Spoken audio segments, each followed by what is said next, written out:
170 million people, one powerful desire, the freedom to choose। 1971 की आज़ादी की जंग से लेकर आज के बड़े बड़े जन आंदोलनों तक बांग्लादेश का लोकतंत्र हमेशा एक युद्ध का मैदान रहा है।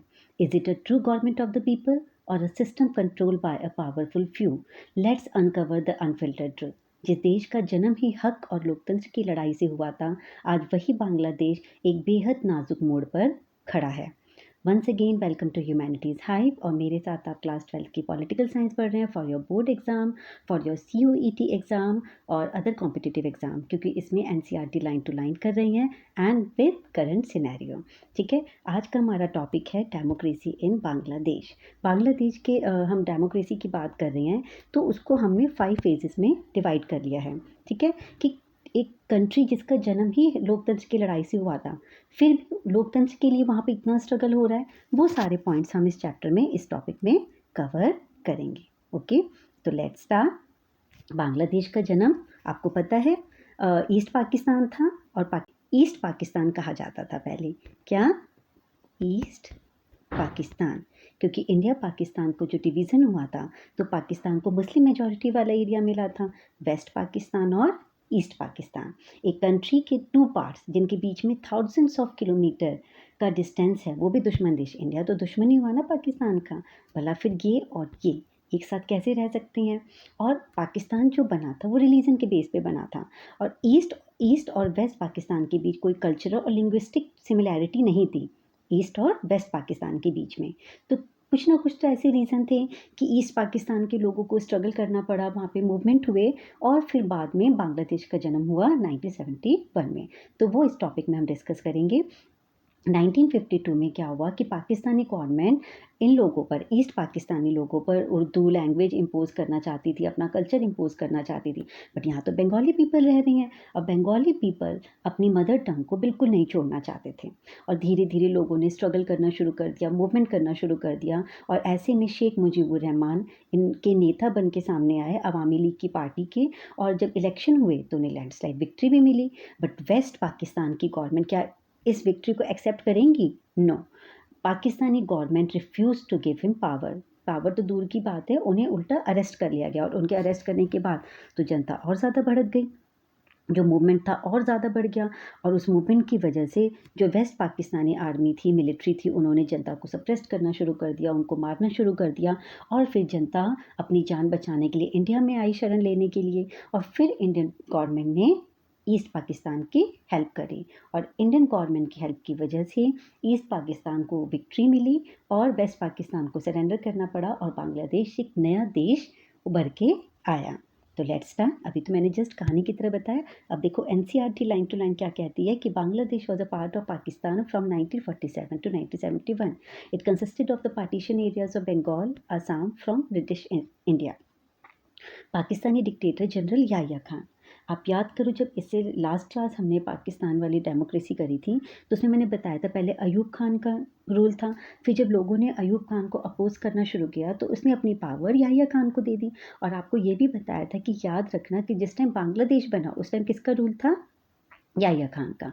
Try to crush his own people Bengali language. अभी मैंने क्या बताया कि जो वेस्ट पाकिस्तानी गवर्नमेंट है वो इन पे उर्दू इम्पोज करना चाहते हैं, Urdu language and culture were being systematically destroyed by the Pak rulers. They try to impose Urdu language on the people of east Bengal. ये पॉइंट्स आप ज़रूर लिखेंगे जब एग्जाम में ये टॉपिक आएगा तो। एंड अब आपको समझ में आ रहा है कि क्या रीज़न थे लोगों के मूवमेंट के और स्ट्रगल के पीछे, क्योंकि उनका कल्चर, उनकी भाषा को दबाया जा रहा है। And they developed a strong movement under under Sheikh Mujibur Rahman leadership against the cruel and unjust rule. जिन वर्ड्स को मैं सर्कल करती हूँ, जब आप एग्जाम में वो आंसर लिखेंगे उनको अंडरलाइन करेंगे, ये की वर्ड्स होती हैं। And they demanded an autonomous status for East Bengal. Okay, इसी तरीके से पॉइंट्स में आप एग्जाम में भी लिखेंगे जिससे आपको मार्क्स मिलेंगे। In the 1971 election in Pakistan, the Awami League led by Sheikh Mujib won all the seats in East Pakistan and secured a majority in the proposed constituent assembly for the whole of Pakistan। लेकिन West Pakistan ने तो ये accept ही नहीं किया। And instead of honouring the popular verdict, Sheikh Mujib was arrested and under the military rule of General Yahya Khan the Pakistani army try to suppress the mass movement of the Bengali people. जब इनको arrest कर लिया गया, उसके बाद आर्मी ने यहाँ के निहत्थे लोगों पर अटैक करना शुरू कर दिया और वो सब लोग अब इंडिया आ रहे हैं।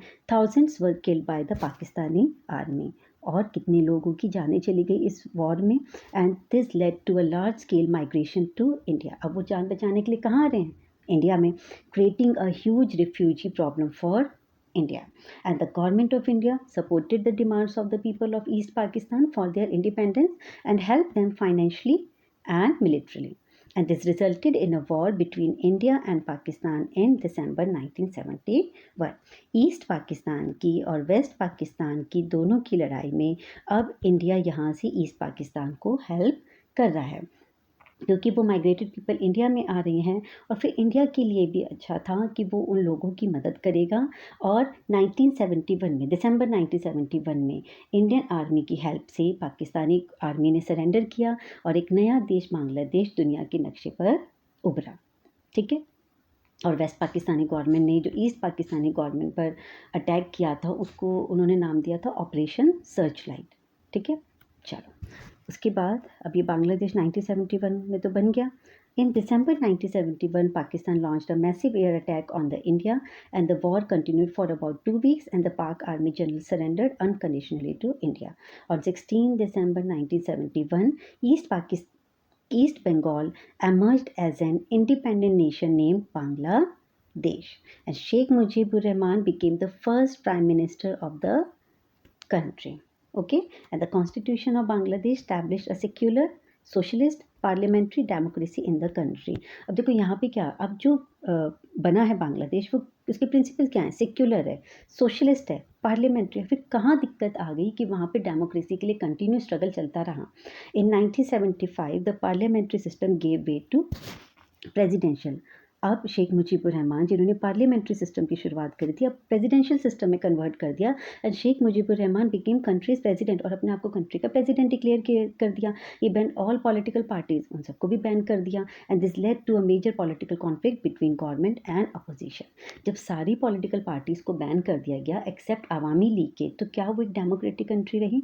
नहीं। अब अपोजिशन तो बिल्कुल अपोज करेगी इस बात को।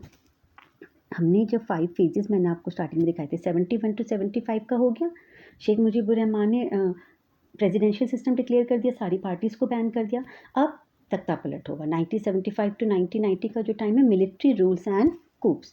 अब जब ऐसे में गवर्नमेंट डेमोक्रेटिकली तरीके से काम नहीं करे, अब मिलिट्री ने अपने हाथ में पावर ले ली। A phase of political instability. In August 1975 Sheikh Mujibur Rahman was assassination कर दिया गया इनका। The new military ruler Zia ur Rahman formed his own Bangladesh National Party BNP, won election in 1979। ठीक है। एंड ही वॉज असैसिनेटेड, फिर उनका भी असैसिनेशन कर दिया। मिलिट्री के हाथ में पावर आ गई है।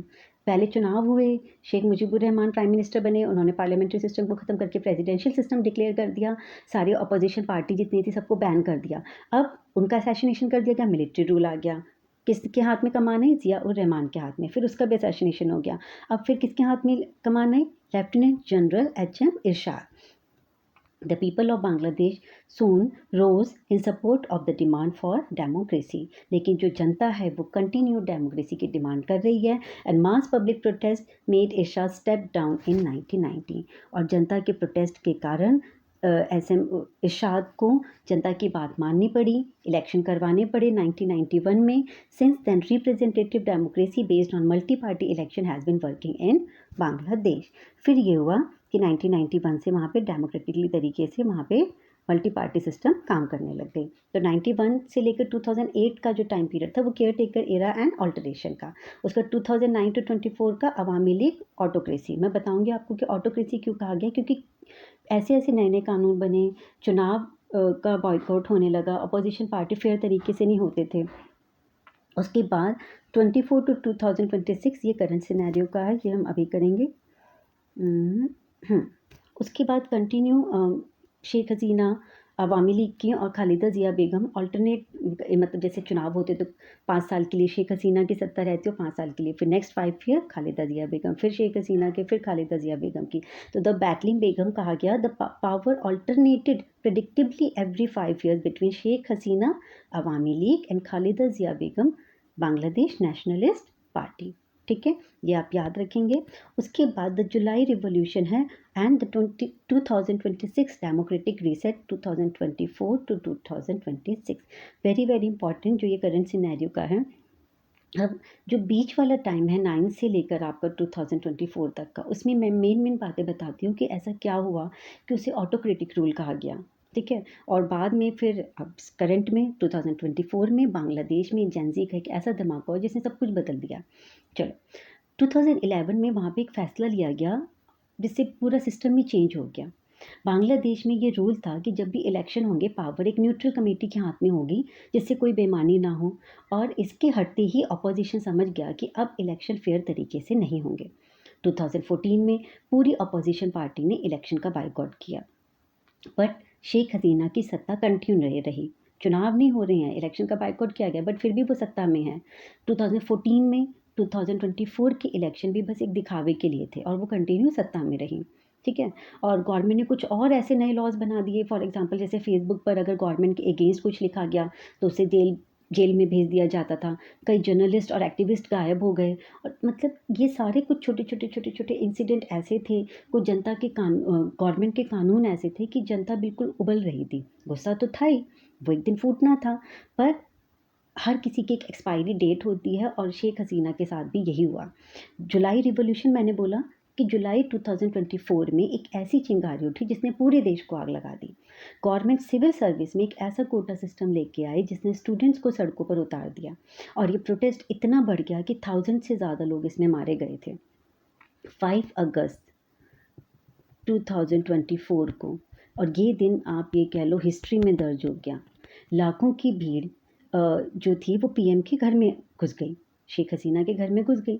सिर्फ 45 मिनट्स के अंदर शेख हसीना को रिज़ाइन देकर छोड़कर इंडिया भागना पड़ा अपनी जान बचा के, और जो 15 ईयर का उनका साम्राज्य था वो कुछ घंटों में ढेर हो गया, ठीक है। तो देखो कितने सारे मैंने आपको इंसिडेंट 2011 में ये हुआ कि इलेक्शन होंगे, बट वो जो न्यूट्रल कमेटी थी उसको ख़त्म कर दिया गया। 2014 में इलेक्शन का बायकॉट किया गया। 18-24 से भी जो इलेक्शन हुए दिखावे के लिए हुए थे, तो वो सारे जनता तो उबल रही थी। और अगस्त 2024 में ये हुआ कि शेख हसीना को देश छोड़कर भागना पड़ा, और अब देश की कमान हमारे Nobel prize winner Muhammad Yunus के हाथों में आई, और अवामी लीग को पूरी तरह बैन किया गया और नए रिफॉर्म्स लाए गए, ठीक है। अब चलो देखते हैं कि मैंने यहाँ पे पॉइंट्स में क्या क्या लिखा है, फटाफट से करते हैं। अब आपने स्टोरी तो सुनी ली है, अब आपको फटाफट से लर्न हो जाएगा। तो जुलाई रिवॉल्यूशन अब समझ में आया, and the 2026 democratic reset, the 2024 uprising in July August 2024, a massive student led anti discrimination protest escalated into a country wide revolt against authoritarianism. अभी मैंने आपको बता दिया कि क्यों हुआ ये protest. Facing absolute defiance, Sheikh Hasina resigned and fled to India on 5 August 2024, as Sheikh Hasina was the longest service prime minister in the country's history until her forced resignation on 5th August 2024, which left the opposition vacant. And interim reforms, a transitional caretaker administration chaired by Nobel laureate Mohammad Yunus, very important name, and stepped in to rebuild broken democratic institution. उनके हाथों में सत्ता आई और वो उसके साथ ही कुछ reforms लेके आए। अवामी लीग को पूरी तरीके से बैन कर दिया गया, इसलिए 5 अगस्त डेट बहुत इंपॉर्टेंट है। And the Bangladesh Nationalist Party led by Tarique Rahman sworn in as prime minister on 17 Feb 2026। अगर आप 12th के एग्ज़ाम में भी अगर आप बांग्लादेश का टॉपिक कर रहे हो, या ये क्वेश्चन अगर आता है वहाँ पे, क्योंकि इंपॉर्टेंट है करंट सिनेरियो में बहुत ज़्यादा इंपॉर्टेंट टॉपिक हो रहा है बांग्लादेश, तो आप ये जो करंट सिनेरियो के पॉइंट्स हैं ये भी आप एंड में ज़रूर अंडरलाइन करके मेंशन करिएगा। As a political science student आप जब भी ऐसे कोई आंसर लिखते हैं तो करंट सिनेरियो के साथ मर्ज करके लिखिए, ठीक है। अभी से हैबिट डेवलप होगी, और आगे जब आप कॉम्पिटिटिव एग्ज़ाम में मेंस का एग्ज़ाम देंगे तो उसमें आपको काफ़ी हेल्प मिलेगी, ओके। और इसके बाद अब मैं इसके 5 MCQ कराऊंगी, वो शॉर्ट में अपलोड करूंगी इससे नेक्स्ट क्लास में। कोई भी डाउट हो तो आप मुझसे पूछिएगा। थैंक यू, बाय, पढ़ते रहिए।